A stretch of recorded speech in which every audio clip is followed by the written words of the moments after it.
Hello बच्चों, आज की क्लास में मैं आप लोगों को क्लास 10th का जो आपका मैथ्स का चैप्टर नंबर 3 है ना, pair of linear equations in 2 variables, तो इस चैप्टर के मैं आपको PYQs कराने वाली हूँ। जितने भी क्वेश्चंस लगता है कि इंपॉर्टेंट है और आए हुए क्वेश्चंस है वो आज की क्लास में हम करने वाले हैं। तो जैसे कि अगर हम यहाँ अपना फर्स्ट क्वेश्चन देखें तो इसमें हमारे पास है 3 chairs and 1 table cost ₹900 whereas 5 chairs and 3 tables cost ₹2100. If the cost of 1 chair is X and the cost of 1 table is Y, then the situation can be represented algebraically is as। आपको MCQ के form में दे रखा है। आपसे कह रहा है 3 chair और 1 टेबल की कॉस्ट इतनी है, 5 चेयर और 3 टेबल की कॉस्ट इतनी है। अगर आपको क्वेश्चन में 1 चेयर और 1 टेबल की कॉस्ट दे रखी है तो इतनी इन्फॉर्मेशन को आपको क्या करना है, रिप्रेजेंट करना है एल्जेब्रिकली। ठीक है, क्वेश्चन क्लियर हो गया।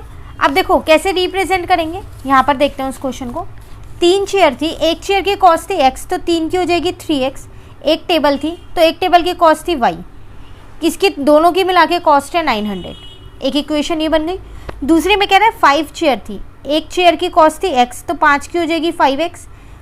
3 टेबल थी, 3 टेबल की कॉस्ट, 1 टेबल की y है तो 3 की 3y हो जाएगी, टोटल मिला के 2100 है। आपको सिर्फ एल्जेब्रिकली ही बतानी थी और कुछ भी नहीं करना है। तो ये आपको इक्वेशंस बतानी थी। आप अपना ऑप्शन देख लो, जौन सा ऑप्शन आपको लगता है सी वाला ऑप्शन मुझे मिल रहा है ना, तो इसका आंसर सी हो जाएगा। तो MCQ में ऐसे क्वेश्चंस आ सकते हैं। ठीक है, उसके बाद अगर हम अपना नेक्स्ट क्वेश्चन देखें, आप देख रहे हो ये बोर्ड से रिलेटेड ही है ये क्वेश्चन। यहाँ आपसे कह रहे हैं the value of k for which the system of linear equations is inconsistent. 2 equations दे रखी हैं, कह रहे k की वैल्यू बताओ अगर लीनियर इक्वेशन जो है ये इसका सिस्टम जो है वो इनकन्सिस्टेंट होगा। आपको पता है इनकन्सिस्टेंट सिर्फ एक ही केस में होता है, जब पैरेलल लाइंस बनती है, जिसमें A1/A2 B1/B2 के इक्वल होता है पर C1/C2 के इक्वल नहीं होता है ना। तो चलो करते हैं इसका सॉल्यूशन करने से पहले आप लोगों को मैं एक चीज़ बताना चाहूँगी। हमें ये पता होना चाहिए कि हम ये कौन सी बुक से क्वेश्चंस को कर रहे हैं। जिसमें आप देखें तो बोर्ड के क्वेश्चंस आपको दे रखे हैं, NCERT एग्जाम्पलर के क्वेश्चंस भी दे रखे हैं।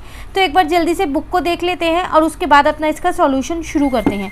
तो अगर आप यहाँ पर देखें तो ये आपके पास most likely CBSE question bank है क्लास 10th का, स्पेशली सेशन 2024 वाले एग्जाम के लिए ही है, मैथ्स का स्टैंडर्ड वालों के लिए।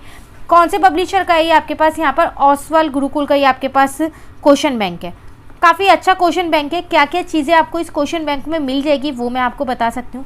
सबसे पहली बात तो ये chapter wise and category wise divided है पूरी बुक। इसमें आपको कॉम्पिटेंसी फोकस्ड क्वेश्चंस मिल जाएंगे हर चैप्टर के, MCQ मिलेंगे हर चैप्टर के विद डिटेल एक्सप्लेनेशन मिलेंगे। केस स्टडी बेस्ड क्वेश्चंस आपको इस बुक में मिल जाएंगे, असर्शन और रीजनिंग के क्वेश्चंस मिल जाएंगे आपको इस बुक के अंदर। साथ के साथ प्रीवियस ईयर बोर्ड क्वेश्चंस मिल जाएंगे, जैसा कि जो हम कर ही रहे हैं आज की क्लास में। चैप्टर 1 एंड चैप्टर 2 के भी ऑलरेडी चैनल पे अपलोड है। आज हम चैप्टर 3 के कर रहे हैं। एक बार मैं आपको बुक से दिखा देती हूँ पूरा चैप्टर, उसके बाद हम आगे का वो क्वेश्चन स्टार्ट करेंगे। जैसे कि आप देख ही रहे हो यहाँ पर NCERT एग्जाम्पलर के क्वेश्चंस भी हैं आपके पास, जो एग्जाम्पलर में होंगे। तो एक ही बुक में आपको एग्जाम्पलर के क्वेश्चंस भी मिल ही गए हैं, अलग से एग्जाम्पलर लेने की ज़रूरत नहीं पड़ेगी। वेरी शॉर्ट क्वेश्चंस आपके पास अलग हैं, NCERT क्वेश्चंस जो हैं वो भी हैं इसके अंदर, एक आधे आपके पास। शॉर्ट आंसर टाइप क्वेश्चंस आपके पास अलग है, हर दूसरा तीसरा क्वेश्चन आपको बोर्ड क्वेश्चन मिलने वाला है। तो काफ़ी सारे प्रीवियस ईयर क्वेश्चंस इसके अंदर हैं। ठीक है, देखो कितने सारे क्वेश्चंस हैं, बोर्ड क्वेश्चंस। ये भी मैं सिर्फ एक ही चैप्टर की बात कर रही हूँ, चैप्टर नंबर 3 की जो हम आज की क्लास में कर रहे हैं। 43 क्वेश्चंस तो अभी आ ही गए हैं। लॉन्ग आंसर टाइप क्वेश्चन है फिर आपके पास इसके अंदर, प्रॉपरली सारे क्वेश्चंस आपको दे रखे हैं अगर आप देखो तो। उसके बाद अगर आप यहाँ देखें तो ये आपके पास असर्शन एंड रीजनिंग के क्वेश्चंस भी आपको यहाँ मिल जाएंगे। पैसेज बेस्ड क्वेश्चन है ये आपके पास यहाँ पर। ठीक है, उसी के साथ साथ आपके पास एक सेल्फ असेसमेंट भी है। तो टोटल मिला के एक चैप्टर के आपको 66 क्वेश्चन मिल रहे हैं। सफिशिएंट है एक चैप्टर को अच्छे से रिवाइज करने के लिए, जिसमें आपके पास NCERT भी आ गया, NCERT एग्जाम्पलर भी आ गया, बोर्ड क्वेश्चन भी आ गया, है ना, और जो एक्स्ट्रा क्वेश्चन है वो भी आ गए हैं। तो काफ़ी अच्छी बुक है। बाय लिंक मैं नीचे डिस्क्रिप्शन में दे दूँगी, आप वहाँ से देख लीजिएगा। कोई भी दिक्कत हो या कुछ माइंड में डाउट हो तो कमेंट करके पूछ सकते हैं। ठीक है, चलिए आते हैं हम अपने क्वेश्चन पे। तो हमारे को 2 इक्वेशंस दे रखी थी, एक था x + 2y = 3 और एक था मेरे पास 5x + का ky = +7 है, तो मैं इक्वल टू में -7 ले लेती हूँ। मुझे इस k की वैल्यू निकालनी है। तो इसमें A1 देखूँ तो मेरे पास 1 है, A2 देखूँ तो मेरे पास 5 है, B1 मेरे पास 2 है, B2 मेरे पास K है, C1 मेरे पास 3 है और C2 मेरे पास -7 है। कंडीशन क्या होती है मेरे पास इनकंसिस्टेंट की? A1/A2 जो है वो इक्वल तो होता है B1/B2 के, पर वो नॉट इक्वल होता है C1/C2 के। ये इनकंसिस्टेंट की कंडीशन है।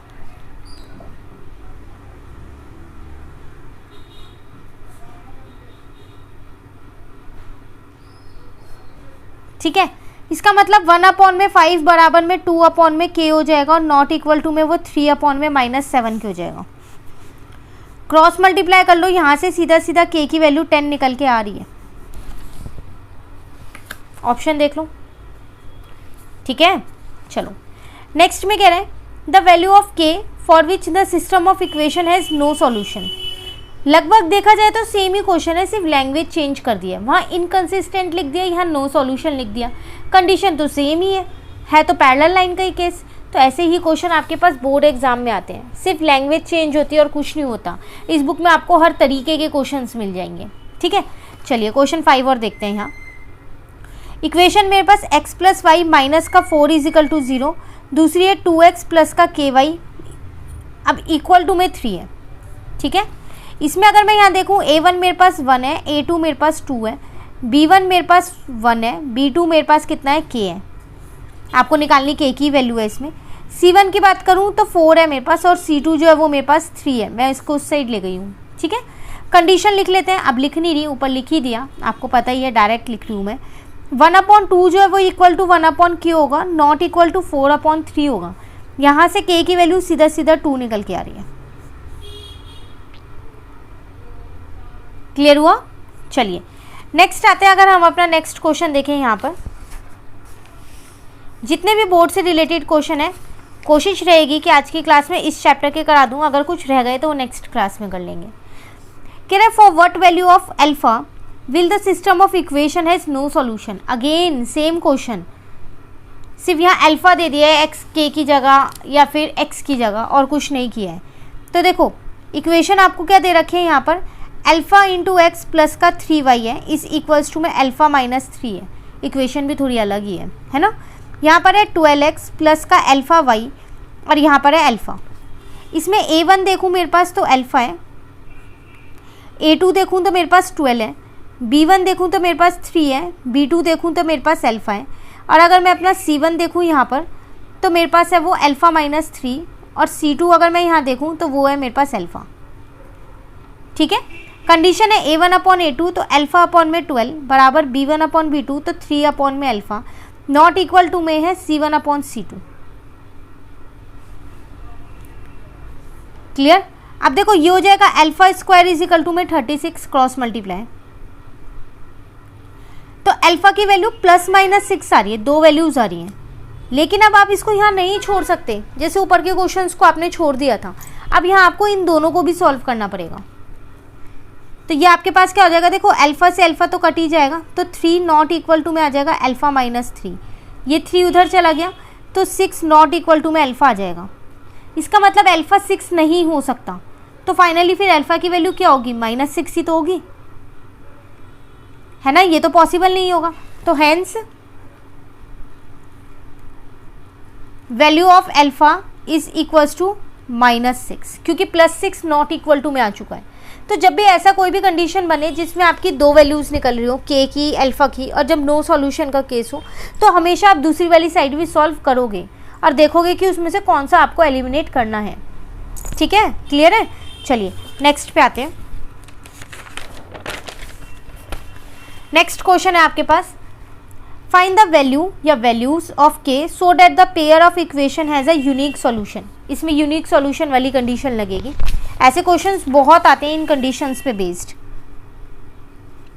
तो आपको यहाँ कह रहा है x प्लस का 2y इज इक्वल्स टू में 5 है आपके पास। दूसरी इक्वेशन है 3x प्लस का ky प्लस का 15 है, मैं उसको उधर लेके जा रही हूँ ताकि वो माइनस का 15 बन जाए।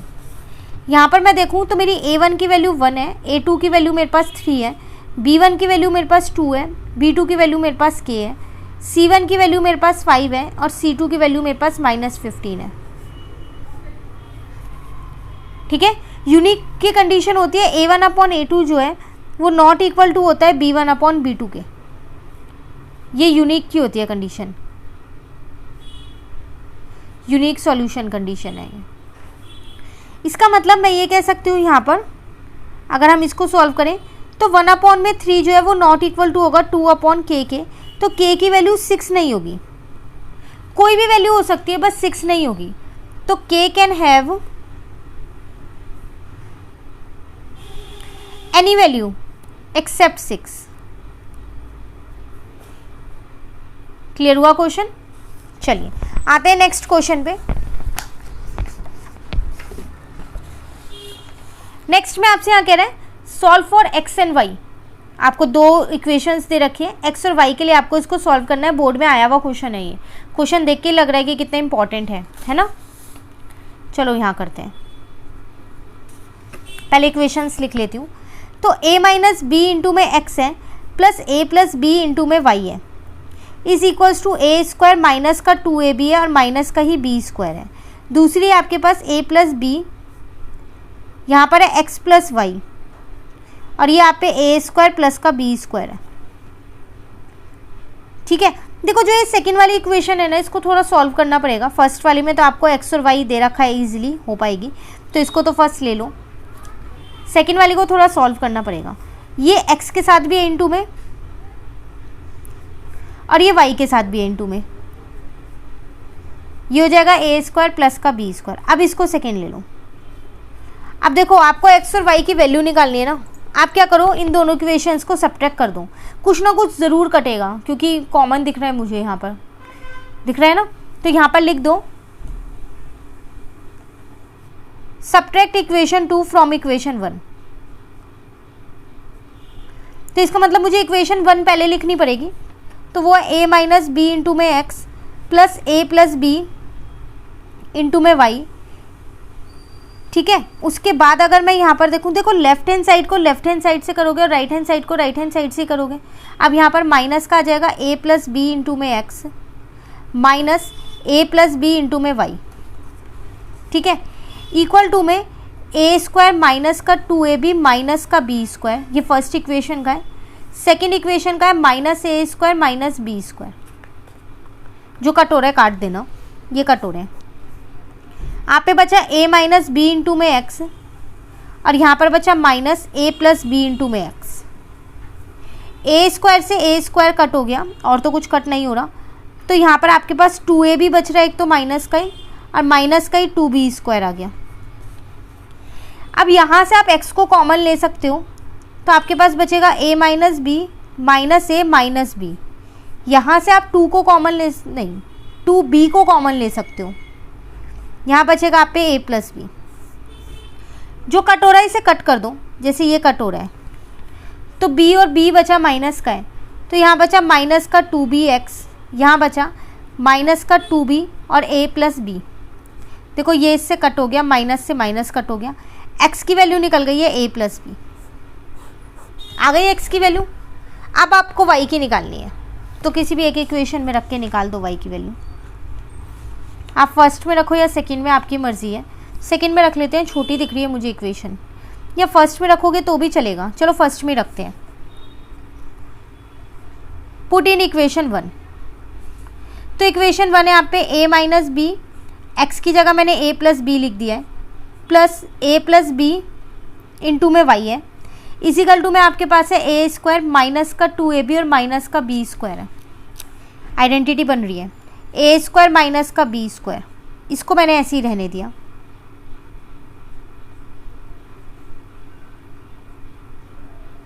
ठीक है, कुछ कट हो रहा है, बिल्कुल ये आपस में कट गया, ये आपस में कट गया।